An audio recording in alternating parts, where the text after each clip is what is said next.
Awesome. So, good evening, everybody. Today is the 9th of July, and it's a wonderful evening in the island of St. Lucia.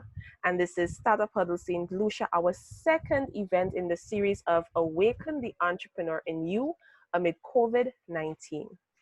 This particular event is hosted by Startup Huddle St. Lucia to address a particular issue which affected us not too long ago.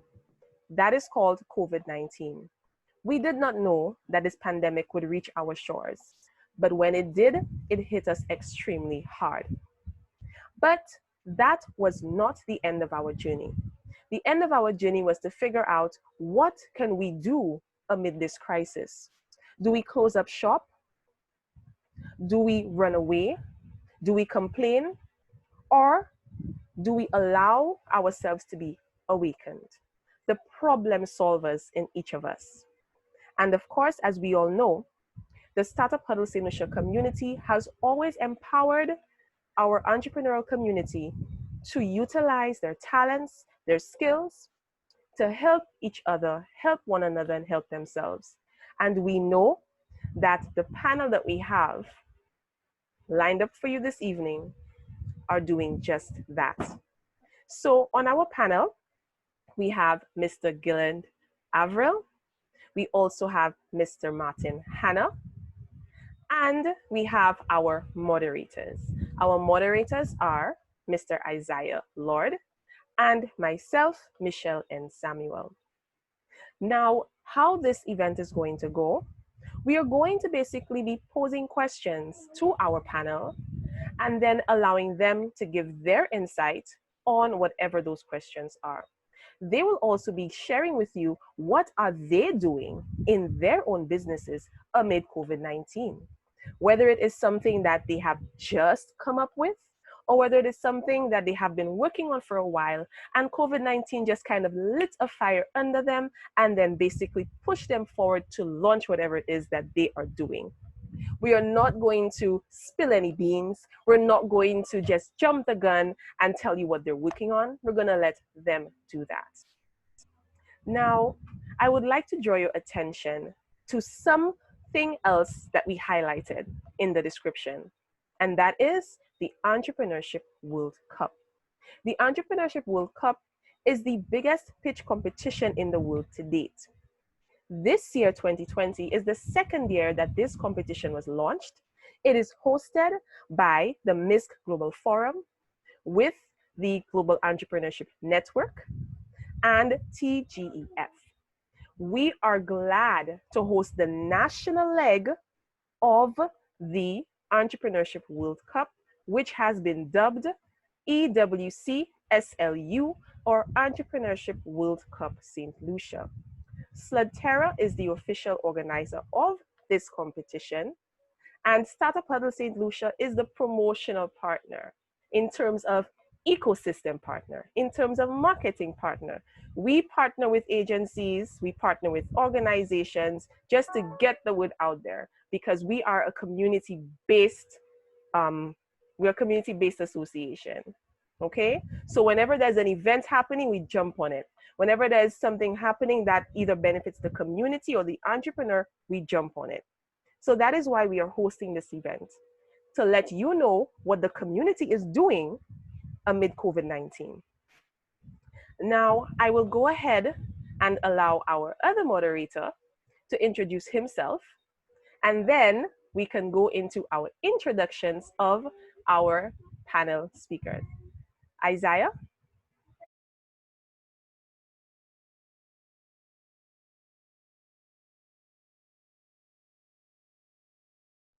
Good night, everyone. Are you hearing me? Hello, good night. If you are hearing me, then my name is Isaiah Lorde, and I am the founder of We Fix It.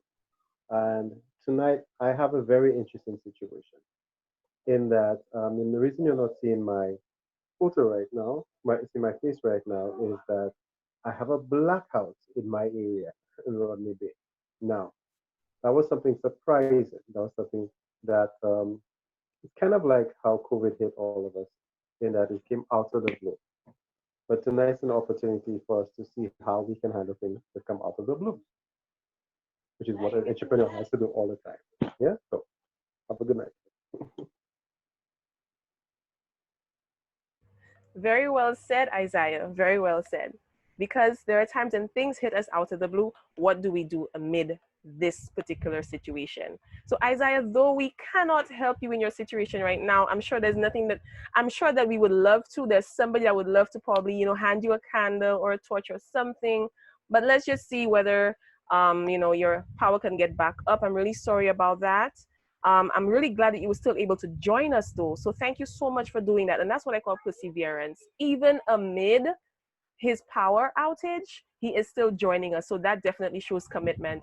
And I just wanted to highlight something about Isaiah for those of you who are listening and watching. Isaiah is actually one of our Startup Huddle St. Lucia ambassadors. And he joined us not so long ago. As a matter of fact, last year he joined us. And he joined us in the sense of coming to visit us in terms of our events. He visited us and he totally fell in love with the events.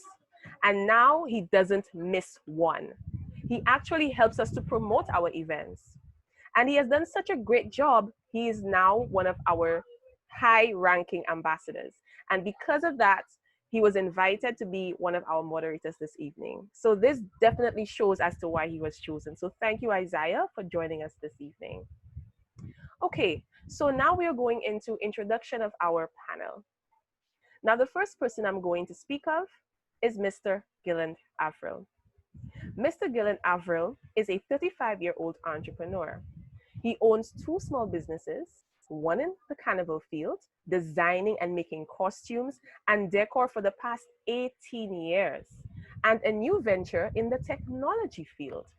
Mr. Avril is one of the leading designers and builders on island and has worked with carnival bands on the national and community level. He has also designed and made costumes for Carnival Queen Show contestants and has designed and built costumes for Trinidad, Martinique, St. Kitts, Antigua, Cuba, and Dominica carnivals and pageants. My goodness, I did not even know that. Gilland, you are very busy. In 2010, Gilland and his team placed 3rd in the Office of Private Sector Reform Project, which was dubbed the Big Start, a business competition geared towards young entrepreneurs with his idea of KD, a souvenir carnival doll. In 2011 and 2012, KD dolls got nominated for 2 awards in the St. Lucia Chamber of Commerce's Business Awards. In March 2011, KD Dolls was nominated in St. Lucia Industry Small Business Association's Business Award and won the award for Business Idea of the Year. He was a finalist in the 2018 St. Lucian leg of Get in the Ring, a global business pitch competition where he introduced his tech business Engage, as in capital N-G-A-G-E. In 2019, he returned into the Get in the Ring St. Lucia competition where he won with an augmented reality app. He geared towards marketing. Gilland Avril has taken part in many business development workshops and training programs. Because of this, Gilland has mentored for the Junior Achievement Program, CARICOM Entrepreneur Programs, and Belfund trainings. He strongly believes in fostering a new generation of entrepreneurs and artists from an early age. Mr. Avril has an overwhelming passion for business development, the arts, and the carnival industry on the island. And Gilland, that was an amazing bio that you provided us with. I had fun reading it. But now I would like to turn the floor across to you so that you can tell us a little bit about what you are doing in the technology field that may be new, especially amid COVID-19. So Gilland, tell us, what exactly are you working on, or what have you been working on that just sparked out amid COVID-19? Good night, everyone. Nice when you read my bio, Michelle. I do a lot. I've been doing a lot for the past 18 years. lot of persons don't know all what I do. I don't post it much. I don't let persons know a lot what I do. I'm really keep it everything close to my heart when I work on projects. Um, COVID-19 has really just sparked so many ideas in my head. There were projects I was working on prior to COVID, but because I was constantly watching the news, I was aware as to what COVID was doing to China and what it started doing to Europe. So I was like, you know what? If this comes to the Caribbean, what are some of the ideas that an entrepreneur can implement to, kind of offset or to kind of help the situation? And believe it or not, because of COVID, I actually came up with 6 business ideas, or some of which that I've been working on before, but they've actually been modified for COVID. Um, they range from education, um, tourism, medical fields, marketing is just cross range spectrum of business ideas. What can I say? The one that is most dearest to me is the one that I basically entered into the Entrepreneurship World Cup, which is, how can I put it? Should I divulge? Can I speak to it, Michelle? Or Let's not go down that road just yet. We want to just like kind of wet their tongues a bit. We don't want to give too much away. We just no want to problem. give them a little taste of what to expect. But what we're going to do now, Gilland, we're going to come back to you. It's But we're called a going to teaser. go, yes, yes, we like to tease them. So what we're going to do, Gilland, we're going to come back to you and we're going to go to Martin because we have another gentleman on the line who is very okua when it comes to technology. I'm telling you. So this gentleman is no by means least Martin Hanna. Martin Hanna is an award-winning fintech and retail entrepreneur who holds the position as CEO and founder at Penny Pinch Inc.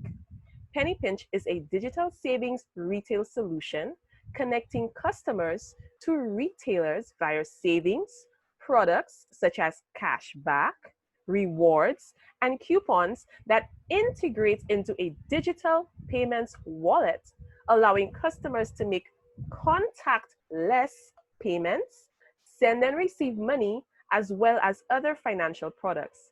Now, in those little lines that I just read there, I literally got lost. So that's definitely technological jargon that I'm not familiar with. So I know that Martin will kind of clarify all of that for us, right? So Martin's passion lies in design, product development, and marketing, as well as assisting entrepreneurs by guiding them through their business career. And right now, we're going to allow Martin Hanna to, of course, address us and just give us a little bit about what he's doing in the technology industry, whether it came amid COVID-19, whether it was something that was just sparked out of the blue, or whether he has been sitting on it for a while. And because of COVID-19, he realized it was the right time to launch it. So, Martin, tell us a little bit about what you're doing, but don't give us too much information. All right, good evening. Can everyone hear me? Can you hear me, Michelle? Yes, we can. We wish you could see you though, but we can hear you. All right, great. Right. So as Michelle introduced, I'm the founder and CEO of Penny Pinch Inc. And what we're focusing on is, as the name suggests, penny pinch, to pinch pennies, which means to save people money. So this is what our focus and vision is about the company, to help customers save money. And the way we do so is via our mobile app. So the app is currently on the App Store. People could go in and pre-order it now. And what the app allows you to do is essentially go digital in terms of your experience in the retail industry. Our new mobile wallet, which will be coming out in about a month and a half, will allow customers to pay using their phone, send money, pay bills, top up, as well as earn instant cashback, rewards, and discounts when shopping at their favorite brands that we partner with. Now, Corona has took a toll on us, but the way I would like to look at it, it's actually a blessing in disguise. Initially, we wanted to launch around March, but Corona came in and told us no. So we took that opportunity to get back to the drawing board, make sure everything is done correctly. And we're still waiting for the right time for the retail economy to get back to average numbers where we launch. But that's what we've been doing for the past few months. We've been getting ready to launch this new product. We actually announced the pre-launch campaign just yesterday, and we officially are happy to announce that Penny Pinch is now a regulated financial institution.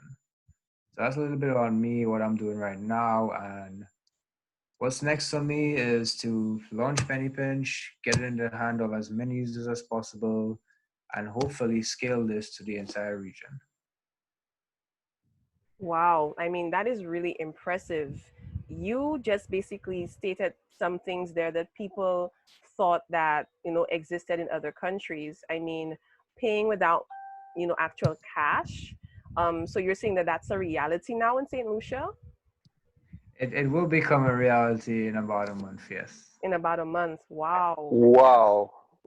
That is some serious, serious traction you're making. That's some serious like speed you're making there.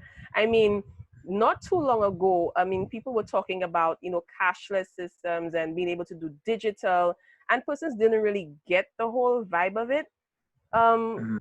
and of course, because, most people are not really tech savvy, can you, speak to, in layman's terms, what digital payments really are, or how does it really work? Right. So I mean, digital payments is essentially payments that happen through the internet or payments that happen without cash. Now, in times like these where cash is actually the most dangerous form of transmitting corona. For example, I read an article once where the Bank of China were literally cleaning their cash notes because they were it was too risky. Cash is too risky in a situation like this, to the point where a Bank of China had to clean them. So it really showed that St. Lucia, not only St. Lucia, but the entire region needed a transition to a digital experience. And that is one of the problems that we're trying to solve. Not only that, but it's more convenient. Everybody has their phone in their hand, and you don't want the situation to be you at the merchant, you at the retail store, you're in a line and you're playing around looking for your wallet, looking for your change, feeling embarrassed. So it's really more about the convenience. It's fast, it's easy to use, and furthermore it's clean and safe. Mm. Okay, that sounds really, really, really interesting, Martin. I mean, the explanation that you gave, and I'm sure there are people that are on this call that are probably wondering. I wonder if this really does actually work, though, and how effective would it really be? People are so picky and peculiar when it comes to money, and they literally want to see it, like the exchange of it in their hand. I give you this and I want to see my change back in my hand. Um so in a sense of the transaction itself, you said it's done through an app via a smartphone, right? Yes, that's correct. So you download the Penny Pinch app, you create an account, and then from there you could go out shopping. So Mm. let's say you go to your favorite brand and then you pay for an item. You could pay with your cash and card, which will provide you with cash back. So the cash back that you get will go onto your phone, and then that money that you get, you'll be able to use it at every brand that we work with. And not only that, but you would be able to use your bank card, your debit card or credit card to actually load money onto the app. So let's say I want to load $500 onto the Penny Pinch app. Instead of now swiping my card everywhere, getting fees and whatnot. For example, the bank will charge you about $1 or two everywhere you swipe that does not belong to them. So instead of paying those extra fees, having a card that you may lose, everything's on your phone now. So you basically go to the store, you show them your phone. It's QR code based, so everyone will have the specific QR code. They present it to the merchant, and then in a few seconds, a notification will pop up on your phone saying, "Hey, you've just earned cash back at this store, and you've saved this amount of money."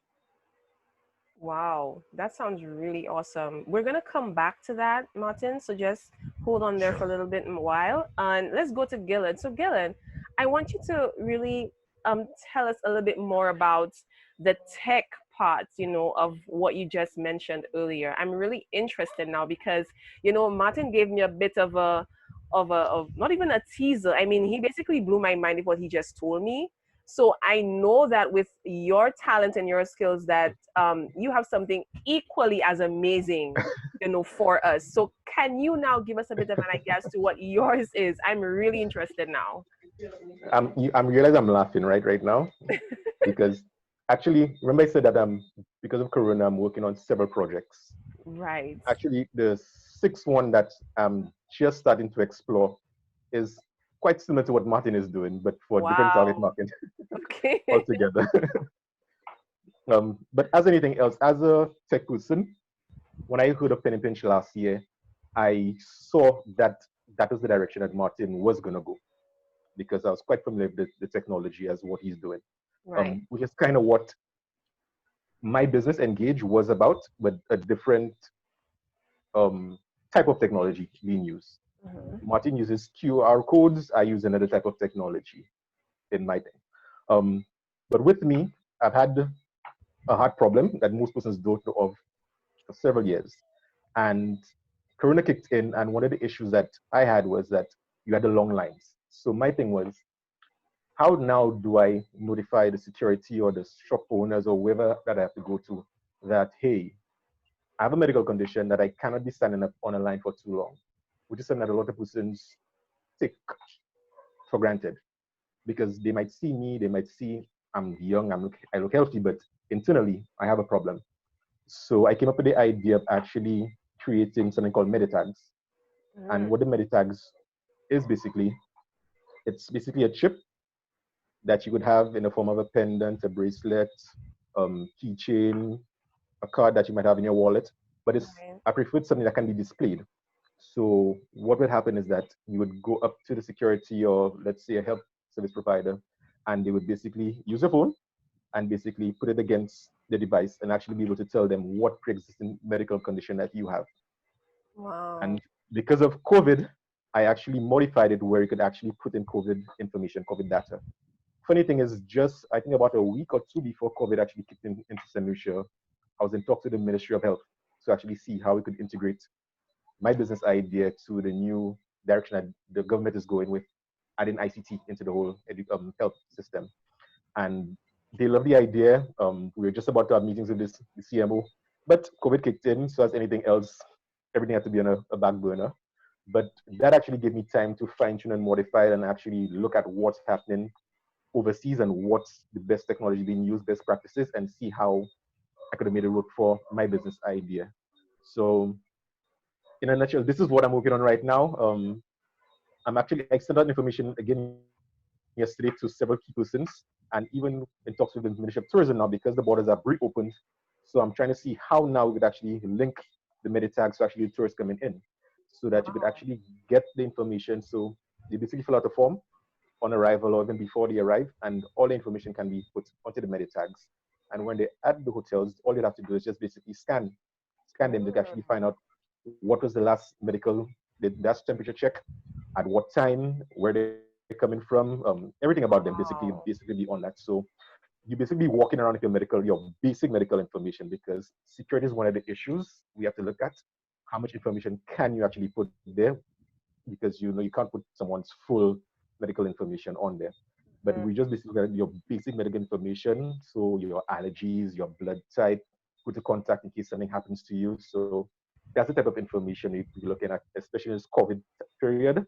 Right. So persons like me who is not on a wheelchair, not walking with crutches, that type of thing, that someone could actually identify that, hey, I do have a medical condition that I cannot be around persons for too long, that type of thing. Right. But what Um, you just oh, I'm sorry. No problem. I'm sorry. But what you just stated there raised a little bit of a concern in me. Okay, that's just me being the concerned, woman Not a person problem. that I am. So my concern basically is that this is a chip inside of an item, whether it be a pendant or a card. What if it gets lost? I mean, that's my concern. What do I do about that? What if it gets lost? And can somebody else get access to my information? Well, that's the thing. So this is one of the discussions that we're having at the Ministry of Health. because there's actually legislation as to how much information that can be put out there. So that is why we're saying we do put in persons with basic medical information.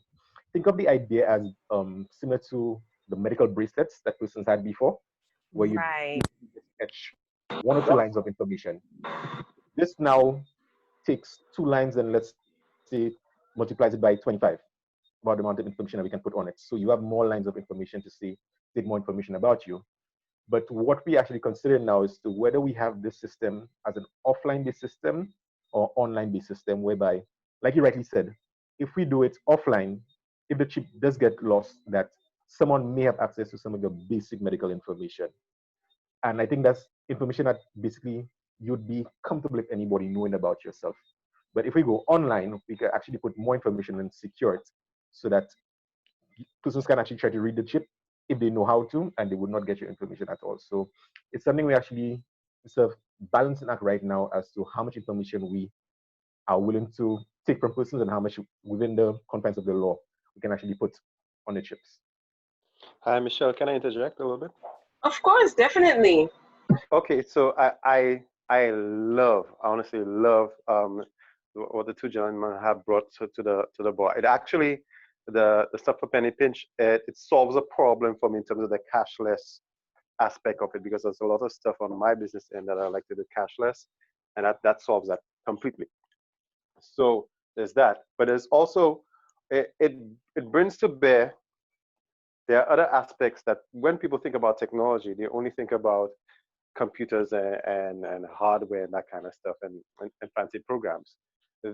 What we were just discussing is the balance between of convenience versus security, right? So with advancing technologies, you also have new issues that you have to cater for concerning technology and what the customers want or are concerned about. So us as entrepreneurs, we have to think about that as well, and how we can get that balance right with the unique situations in our own countries. Because, for example, in St. Lucia, I was speaking to a lawyer recently, and some of the framework that is there in some other countries, larger countries, in terms of information security, is just being worked out in St. Lucia. So there are certain things that we have to take into account, and it's imperative on us as entrepreneurs, if we want to have our market move to the place where it's competitive.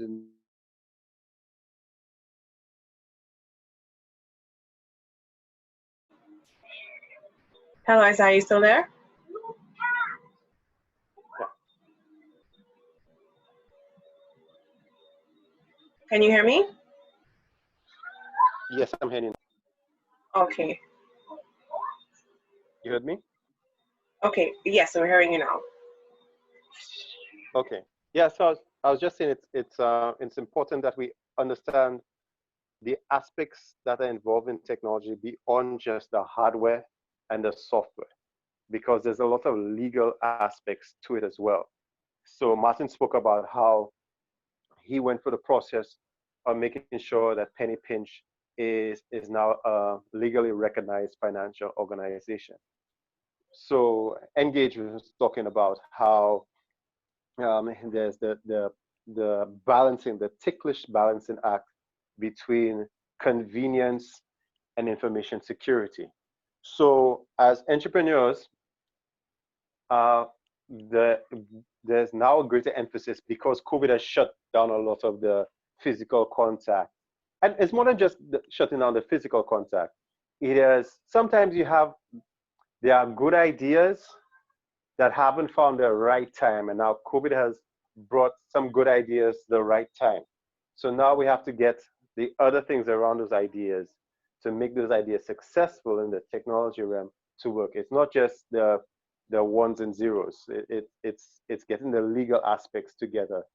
It's understanding the impact of the certain technologies that we want to put out, and how governments might view positively or negatively some of the products that we're putting out. So we have to think a little bit more holistically in what we are doing than just, okay, yeah, I need to have a new website, you know? Yeah, I totally get where Isaiah is coming from, because of course we do have people that are going to, with every new idea, there is something that may come up that can cause a stumbling block, that may be a stumbling block, I should say. And there's some other issue that somebody else may face. I mean, with technology, there are errors that come up. It's not a foolproof thing. Okay, it's not a foolproof thing. So there's always room to grow in terms of figuring out the what if that could happen, and trying to protect, you know, your customers and your clients from the what if. And that goes Now, that every, shouldn't be a deterrent either. yeah, that's true. It just means that, yeah, it's not a deterrent, because it now opens up new avenues. So for example, right, if there is a demand for new technology and there are risk factors involved in those new technologies, you need to have legal advice. So it's just throwing this idea out there, because I'm at the point in my life I don't have that many, I'm not going to go back to schools and spend years to do it. But here's an idea. You could have someone delve into the legal ramifications of some of the emerging technologies and get into a business just from that. So there's lots of things that are coming out that can help us.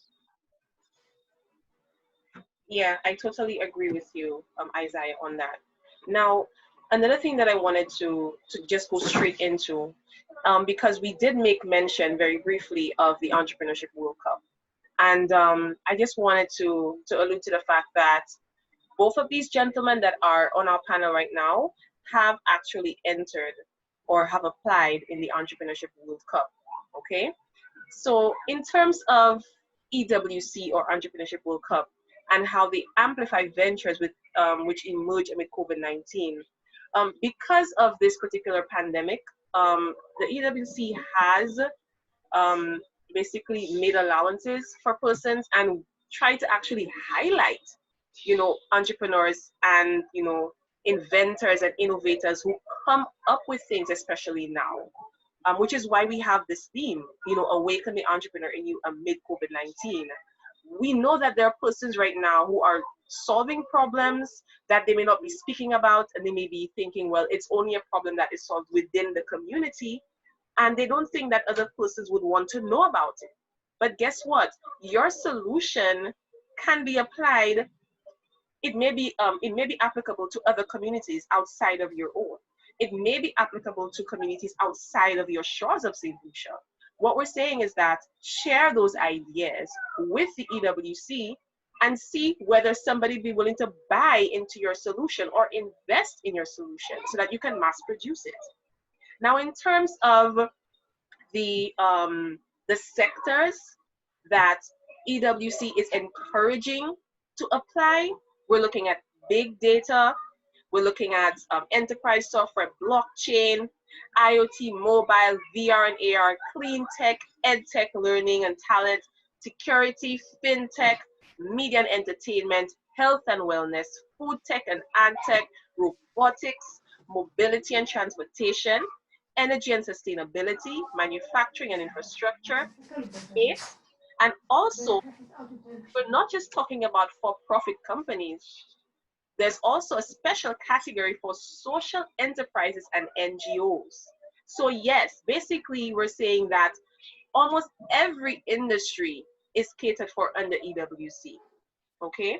Now, in terms of the sectors that are open, or should I say the stages that are open, it's idea stage, early stage, and growth stage. Okay. Now, in terms of the idea stage, we're talking about persons who just have a really great or big idea and who have not really done anything yet with it. What we're saying is that we want to hear from you too. You never know, your idea could make it big. Okay. In terms of the age ranges, there's no real age limit per se when it comes to the idea stage. As a matter of fact, they have accepted and noticed that a lot of our young people are coming up with these inventions and innovations. And I mean, I'm not going to reveal it, but look at Martin Hanna. Martin Hanna is pretty young, okay? And he came up with an amazing thing here that now can benefit us here in St. Lucia. And what I'm saying is that we need to empower our young persons and encourage them to utilize their skills and talents to become problem solvers instead of adding to the statistics of the problem of the economy. So persons like Martin and Gilland actually doing just that. And I honestly, I would like to applaud them for that. That is amazing what these two gentlemen are doing. Okay. Now, in terms of um, the partners that are, you know, tediously working to ensure that these young people get the global stage where they can share their inventions and their innovations and their ideas. As I stated before, this is a collaborative effort which is started by the MISC Global Forum that's actually based in Saudi Arabia, the Global Entrepreneurship Network, or GEN, based in Washington, D.C., the Global Education and Leadership Foundation. They actually came on board this year for 2020 with the competition. And in terms of our national organizers, because we have our national leg of EWC. And right now, we're telling you that everybody here on this call, if you have an idea, if you have a venture, if you have a business right now that you have come up with amid COVID-19, or you're doing something already that is amazing that you would like to build and grow, we're inviting you to participate in EWC St. Lucia. Okay? Now we have some wonderful, wonderful other partners involved. I mean, Sludterra is kind of like breaking the mold in terms of opening the doors for St. Lucians to really get that avenue to express themselves. Invest St. Lucia is on board with us, ensuring that every young person gets that opportunity.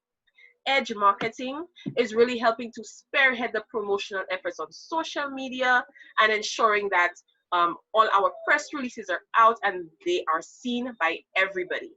Of course, Startup Huddle St. Lucia is on board. We have Hanna Fits on board, the Organization of Eastern Caribbean States, the Cut Buddy. We have Advanced Intellectual Methods and also SLDB on board with us as well. And we also have SBDC helping us in terms of spreading the word to their clients and to everybody who needs to know about this competition. Okay. Now, in terms of technology, Gilland, I want to pose this question to you. In terms of technology, what place, especially now amid COVID-19, where do you see technology, fitting into our economy right now? Because I mean, like, before COVID hit, our main thing was tourism, and that is what basically brought in our bread and butter. But it also taught us a really, really, really big lesson. So how do you think technology can now play a role in helping to protect us and possibly even assist us in this pandemic and maybe other pandemics which may come our way? What role do you think technology has for us now? A big role. And I think that's something that a lot of the authorities aren't really realizing. They're so stuck in the way of doing things the old-fashioned way. So, and I don't think they've really understood the technology or where technology is at this point in time in the world for them to actually grab it and run with it. Because like I said, remember I started off saying that I did 5 or 6 projects I've been working on for COVID. Right. 2 of them are actually tourism-based. And we've approached persons on it. They love the idea, but they can't really wrap their head around as to how it can actually work for them. Okay. Not that it cannot work, but they just can't understand how it can work for them. And that's one of the biggest hindrances that I have been facing. It's like, it's blatantly clear if you speak to persons outside. I actually got a call from someone in Trinidad who heard about my project and they wanted me to implement it in Trinidad. Wow. And here I'm saying, I'm in my country, I'm trying to implement my program like this in my country, and I cannot get authorities to actually have a meeting with me, and then I could have a 2-hour, 3-hour discussion with someone in Trinidad from the tourism authority who wants me to send all my proposals down to Trinidad. So. But why do you think that is, though? That you think it's more difficult for you to get some, movement here, but somebody in Trinidad heard about it and is just willing to just take this on. But what are the differences there between Trinidad and St. Lucia that exist that would, cause that problem? again, I think it's the culture and the mindset of persons. And how can I put it without sounding political? um, Sound here we truthful. cannot. Here we can have this mentality that if persons can't see what is in it for them, it does not go forward. Whilst other places might see it as, okay, how can this develop my country and actually put my country on the mark? So I think that might be one of the mindset differences that we have. And this has not been a problem just because of COVID. I've faced this problem for years. I mean, years. I've introduced ideas to persons as far back as Cricket World Cup, and persons did not bite. They couldn't see, didn't have the foresight, didn't see the vision for it. And years later, that very same concept would show up, or someone might have a variation of it. And I'd get a call on me, that very same investor person say, boy, I remembered you when I saw this going. Boy, if we had done this, it would make X amount of money. I said, but why are you telling me this now? When the time was right to get into it, you did not bite. And it's just like I said, it's just a mindset of persons. And COVID, because of the tourism, there's so much that can happen. I was watching a program, and there's one of the islands, I think the Faroe Islands, that as anything else, person couldn't travel, and they're using technology. They slapped a cell phone on, and it's basically merged technology and gaming into one, where you would take your phone, you download an app, and you could basically control a tour guide. So you would press up or forward, the tour guide would walk forward. You'd press jump, the tour guide would jump. So, and that was how they actually making persons stay in their country and actually see what's happening on their island. And we brought a similar concept to persons here. I think you saw it at your graduation. You got a teaser of it at the graduation, Michelle. And and again, persons just cannot see the practicality of it as yet. They wowed by it when they experience it, but for them to actually see how can it work on a national level, how can this bring across economic development, and they just cannot see it. But the wow factor is there for them, but it just cannot come to market as yet. So I think that's one of the things that we really need to work on, and I'm really happy that I'm seeing that you get one or two persons, bright bulbs, who actually look outside and see ideas working outside and see how they could actually work it in here. But I really think that the government or some of the agencies need to actually take a different approach. Okay. It shouldn't be that we should always be falling behind, whether it be technology or whatever industry that we're in. Let's look and see what's happening outside of St. Lucia. What's the best practice? What is already working outside? And take ideas from it, or see how it can work, or downscale it and see how can we implement it in St. Lucia to make it work. Because COVID is basically almost full. It basically crippled the tourism industry. But there were means and ways around that where you could actually have the tour guides operating, because they opened the country right now, but you now only have the guests staying at the hotels. How now do the tour operators, the vendors, how do they benefit from that? So yes, one sector of the industry is making money, the hotels are making money, but you still have the taxi operators, the tour guides, these tour locations, you're not making any money. So one of my ideas is actually to bridge these two together. Or two of my ideas actually to actually bridge the two together. Okay. But again, for the right persons to actually see this work. Now, like you rightly said, this idea might not work in St. Lucia, or the persons here might not see the need for it, because we might be at a different COVID status than another country. Right. So another country where they're more on a lockdown basis, they might say, hey, boy, this idea, I can see this working for my country. They might jump on board. And I think it's one of the reasons why I joined ECW. Is like, yes, I know I have one idea I'm pitching, but I do know you meet persons, you have forums, you have discussions, other ideas, other discussions will come up, and you might never know what other doors might open up for me. And I think that is what a lot of entrepreneurs need to look at. Technology is not set to just one market, it cannot just be set to St. Lucia. Martin's idea, he can take this, and I'm very sure he can scale it to Dominica, he can scale it to Grenada, he can scale it to St. Vincent. Likewise, my idea can work in other Caribbean islands as well. And that is the benefit of technology over some of the other business ventures or other industries, where you can actually island hop, or you could hop from one country to go internationally, and it doesn't change that much as to your core fundamentals of your business. The laws, like Isaiah said, might have to change. You might have to look at that, your legislations and these type of factors, your target market. but the core idea of your business remains the same. So technology is one of those industries where it's flexible. And I think any entrepreneur who has a business needs to see how they could incorporate technology. There's a boom now. I saw farmers now using Instagram and WhatsApp. I was like, why only now? WhatsApp and Instagram has been there for years, but only now people see the need to actually use WhatsApp, Instagram. I was I like, agree with you. I agree with you. But remember, there are sometimes people need to feel something change for them to understand that they need it. It sometimes it does need to happen that way. It's but unfortunate. why should we have to be catch up when it's stuff? It's free. It's not to say that you have to go and spend, Well, maybe that's just our culture. Maybe and that is maybe the that's just problem. our culture. We need to And that is feel the first problem. and then try to recuperate afterwards. Maybe that's the Well, thing. well, what it is that we have a reactive instead of a Reactive, yes, proactive that's the thing. We're culture. not Right, proactive, we're reactive. right, And that right. needs to Which is change. And I unfortunate. think Which is unfortunate. But I want to hear from Martin though. Martin, what do you have to say on the topic about the role of technology in St. Lucia, especially right now in this time of COVID-19, and how do you see your product really sort of basically meshing in or bringing the two together? How do you see that happening? Right. So, I mean, technology right now is probably and is the most in demand thing in St. Lucia.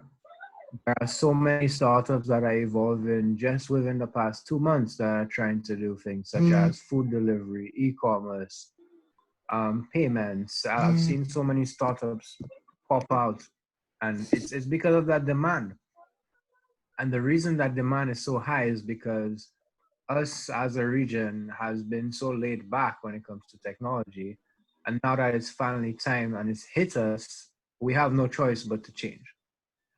So technology right now has everything to do with everything. Schooling, health, retail, payments, shopping, every industry right now in St. Lucia will have to have some form of technology adoption to it. As for the way that I believe Penny Pinch will fit into the economy, I believe that we will have a positive effect on the economy since we will be helping people save money during tough times like these where, I mean, almost 13,000 people in the tourism industry have been laid off. So our goal is to essentially help the economy have a little bit of a boost effect when it comes to the retail sector. And we want to drive this through our cashless programs, our rewards, our discounts, and whatnot. Yeah. Okay, so in terms of Penny Pinch itself, um, how do you see the market really embracing you? Because on Gilland's end, he says that he's finding difficult to get his footing and persons to really embrace his product, and it's actually getting more interest elsewhere. But what about you? Was it difficult for persons to really embrace you, and why do you think? If it was not, why do you think that was with your product? So it all depends. Every platform has its adoption cycle. For his adoption cycle, it may be difficult because of how new it is, and the problem with adoption in technology is having to educate people. That is the biggest issue that entrepreneurs may have is the education part of it. Where I see us fitting in being a bit more easier than usual is that we fix one issue. We help people save money, which will help them get items that they shop for at a cheaper price. And I mean, everyone loves to save money. That's not a doubt. So in our case, it's a special case where we basically fit into everyone's perspective of money and the loving of saving money. So I believe our adoption cycle I will be a bit easier. and I want to just go right into something that I'm not sure whether many people know about, but we definitely are going to be highlighting a lot of it. Is that you participated in EWC last year, Martin, Mm-hmm. and you didn't just participate. You participated, you went through different stages, different levels. Now, persons don't really know how EWC works, like the intricate details of the experience. So I would like you to please share with our viewers and listeners, what was that experience like, with EWC last year, from where you from application stage all the way to Saudi Arabia. Can you basically just share what that experience was like? Right. So from the application standpoint, I found out about it, and then I noticed that it was not only a national thing happening in Europe or not. It was a global pitch competition. So I said, okay, it would not hurt to join. I wrote in my application, and then there was the first stage, which is what's going on right now. That would be the national stage.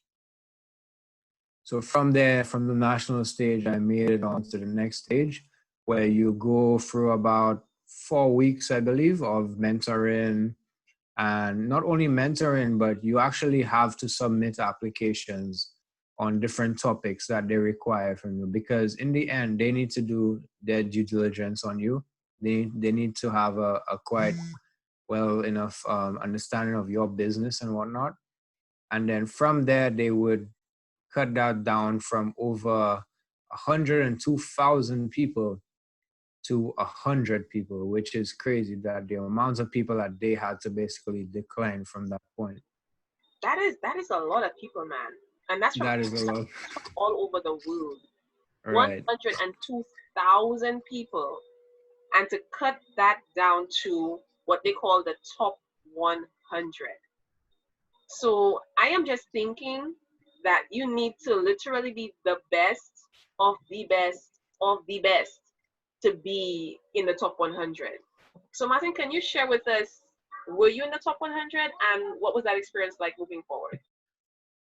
Right. So I was in the top 100, and when I found out that I got through, I got an email saying that, hey, you've made it. We'll be in contact soon. Got my flight information, prepared for that. And then when I got there, I got to meet that top 100 people. And then I realized that as much as I was in the top 100, I was more of a smaller player, because I was in the idea stage. So there's 3 stages: idea, growth, and you confirm that with me, Michelle? Yeah, it's idea, early, and growth stage. Yeah. Right. So I was in the idea stage at that point. And when you look at the companies that were in the growth scale, it blew my mind, because these were companies that were making millions of dollars, raising millions of dollars, and solving global issues such as cancer, agriculture, and whatnot. So for me, as a smaller player from the region, to not only experience but get to meet the founders of these companies that are solving global issues, it was crazy. And not only that, but to meet potential investors and the organizers themselves, because if the organizer can organize an event, that means they know everyone. So you might as well go to the head to find out who everyone is. So, and we also had, so the first week we were at a campus where, they took us out. We had different conferences where speakers came in, like similar to how we're doing, but with, in person and whatnot. And we got to engage. There's also the whole Arabic culture there. So we got to experience the Arabic culture that's in Saudi Arabia. And not only that, but post-launch, we still got support. To this day, I am in a group chat where people are sending opportunities globally every single day. So it's not only pre-EWC, but also post-EWC. And I really like what you just described there. I really, really like what you just described, because persons have been asking, like, what happens? What's the process like? And yes, the competition is tough. I mean, if this is called the biggest pitch competition in the world, that should tell you that the competition will be tough. But don't underestimate your potential. And the mere fact that we have Martin, who made it to the global finals as the top 100 last year, and he's reapplying this year, it means that he learned something that he can implement this year, and that is very viable. And I know that we, here in St. Lucia, have many, many more innovative, talented, creative young persons, I shouldn't just say young, persons of all ages that can come up with things, with solutions to problems that we face every single day. Just imagine if any one of us, any one of our applicants can make it to the top 100 and then can make it to possibly the top 10 or even win. I mean, and not just the winning, yeah? Because we're not just focusing on the winning the monies and all of that. We're looking at the experience as well. Because when you get to meet with people who are very influential, that can become your allies and your resources, that is also very valuable to your business. You may not win the money, but you can win an ally. And that ally can take you places. That ally can connect you with his or her connections. So you may not have won the money from the competition, but every time you meet somebody that is willing to assist you and to help your business grow, that in itself does not have a price tag. Okay, so Martin, I want to thank you so much for sharing your experience with us to show people that yes, it is possible for a St. Lucian to make it to the global finals. He did it last year, and I have a strange feeling that we're gonna have some tough competition this year, Martin. I really believe so. You're gonna have some tough competition this year, but we'll see who will come out on top. Now, the way it's gonna work this year is going to be different from last year, okay? Because last year we had no national organizer. It basically went to a pool and then it was evaluated by persons internally. But this year it's different because we have a national organizer in place and we also have judges in place. So those are the individuals who will be making the determination as to who moves on to the various rounds, okay? So after you have applied in the platform, you automatically get access to 25,000 US dollars worth of perks from partners of EWC. Okay, then of course there's the screening. We must screen all applications to make sure that you fit the basic criteria, after which there's round one where you're further evaluated by the judges. Then we have our preliminary competition or the semifinals. That is where you get to actually pitch. So all our applicants will get to pitch to our judges, and you do that for a period of 3 minutes. Now, I know it sounds really, really short. Oh, what can you do in 3 minutes? Well, that is all what the mentoring is about and the training is about. Teaching you how to be able to tell your story and to pitch your business in 3 minutes. Okay, so that's the time that you're given. And then at the preliminaries, we choose 3 winners. We choose 1 idea stage winner, 1 early stage winner, and 1 growth stage winner. So we're going to have 3 winners at the end of preliminaries. Then the last event, the final event, is the national finals. And that is where all 3 winners get to go head to head and pitch again to the judges, where we can choose 2 winners. Now, only one of the 2 is eligible to go on to the top 100, and that's the national finalist. So the 2 winners we're going to be choosing at the national finals are the national finalist and the People's Choice winner. So what we're saying is that the audience will be able to view the event as it happens, as persons are pitching, and you also get to vote for your own winner, your People's Choice winner. It may be the national winner, it could be another winner, okay? But only the national winner is eligible to go on to the top 100 and the global finals in Saudi Arabia in October. Now, our competitions are going to be held in the month of August. I'm going to ask the persons, please take a look at the chat. This has the links, one to apply and also to keep track of the dates with regards to our national competition, EWCSLU. Okay, so please take note of the links in the chat. If anybody has any questions for our panelists, please post your questions. If you would like to voice your questions, you're able to do so. Just raise your hand or use the thumbs up and we will be able to call upon you so that you can ask your questions. But we're going to move swiftly along because we're sort of closing up right now. So, Gilland, this is the first time that you are entering the competition. How did you hear about it, and did you enter last year, or is this your first time? This is my first time. Actually, I didn't hear about it last year. I think I was focused on getting the Ring Global Championship last year, so I was off to And you won Germany. that, right? That was a really Well, great experience. I won the local leg, but then I went up to Germany for the global meetup. So I I completely missed this one altogether. Ah, So my focus is on Germany, getting ready for Germany. So like Martin, it was a similar experience where, yes, you have a great idea in your country, but then when you get on the global stage, you realize that, hey, you were really a small fry against some big compared. guns. Yep. You had Wow. some of the ideas. I was with someone from Invest in Lucia, and we were having lunch on the table, and the person's next to us was talking about creating a refueling station in space.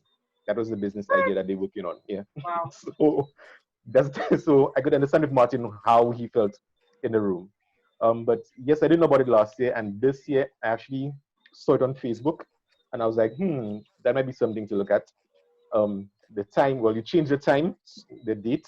I was like, time is approaching. So it was a last minute decision on my end, but it's something that's at the back of my head to do.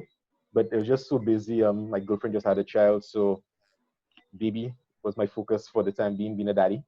So, but I said, you know what, I have to take part in this. I want to see what's there. Let me see how this idea again. Let's test it out in the local scene. Hmm. Yes, I've been trying to get the government authorities or how can I put it, the major players to buy into the idea, because that's the difference between my ideas and some of the other business ideas.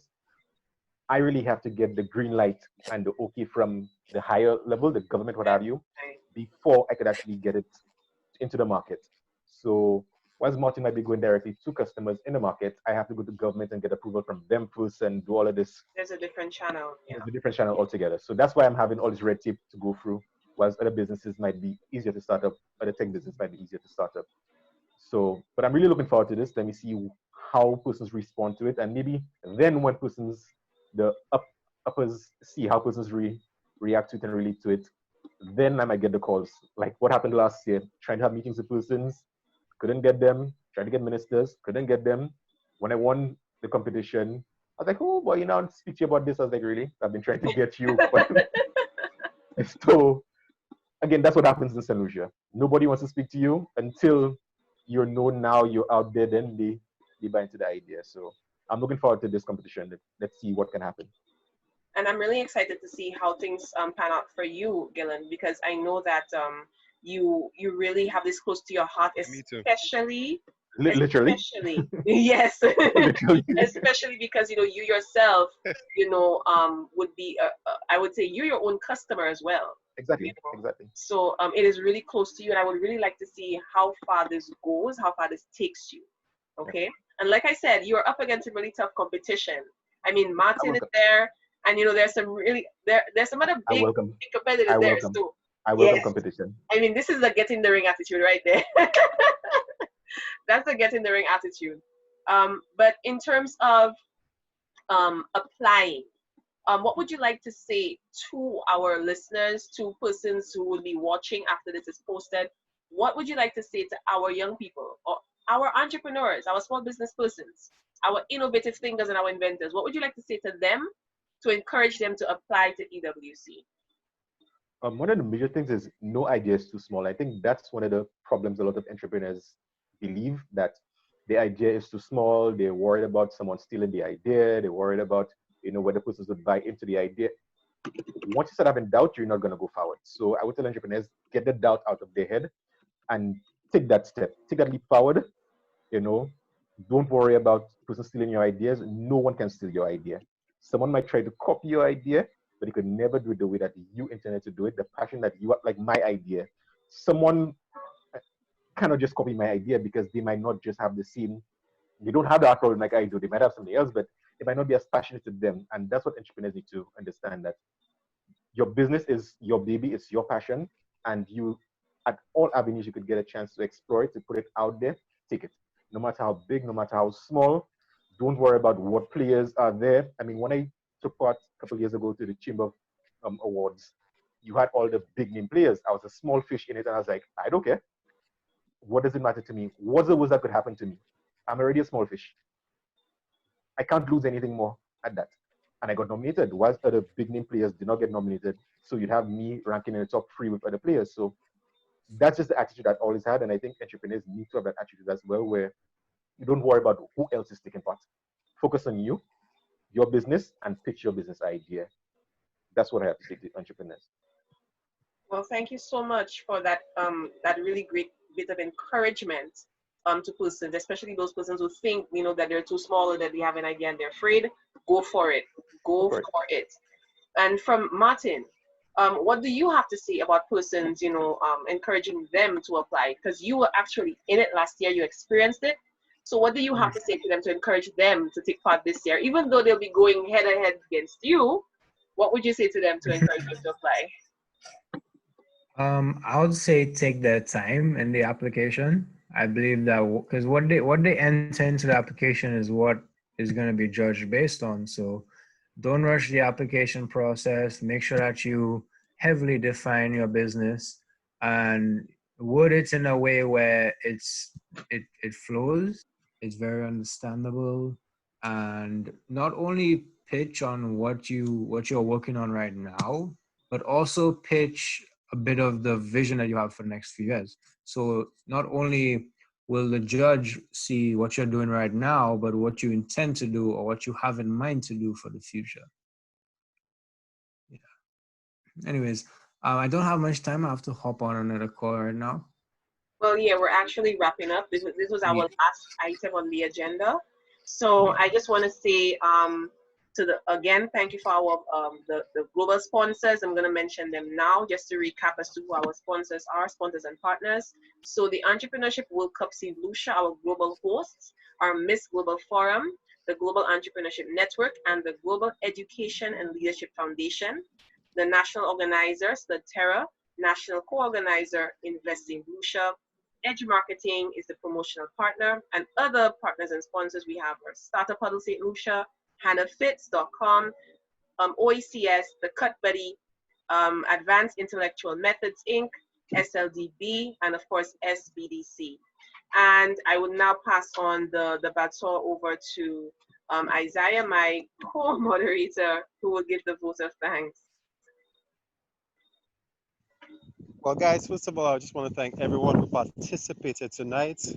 I want to thank everyone in Soterra and everyone out there who has been listening. I really want to encourage you guys that life is in such a way that opportunities come and you have to be able to grab them. So I just want to thank everybody who listened and were encouraged by what our team expressed tonight. Yep. And thank you, Gilland Avril of Engage, for being on our panel. Thank you to Martin Hanna of Penny Pinch for being on our panel. Thank you to Isaiah, our high-ranking Startup Huddle St. Lucia ambassador, who is also a past presenter. Martin is also an actual past presenter of Startup Huddle St. Lucia. We are all members of the small business and entrepreneurial community. So people, the links are in the chat.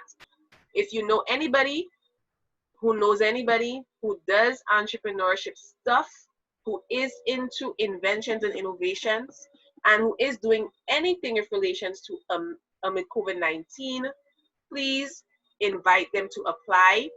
Deadline to apply is this Sunday. That is the 12th of July. This Sunday is the deadline to apply, after which applications close. We will not be giving any more extensions. We actually gave an extension. It was supposed to close in June, and we gave an extension, and now it's closing on the 12th of July. So please don't wait until last minute. As you heard Martin say, take your time with your application because that's what you're going to get judged on. And then we'll see if you get past round 1 and get to compete in the preliminaries. Thank you so much for joining us for the second edition in the series of Awaken the Entrepreneur in You amid COVID-19. Have a blessed evening, everybody, and take care. Bye. Bye, everyone. Good night. Good night.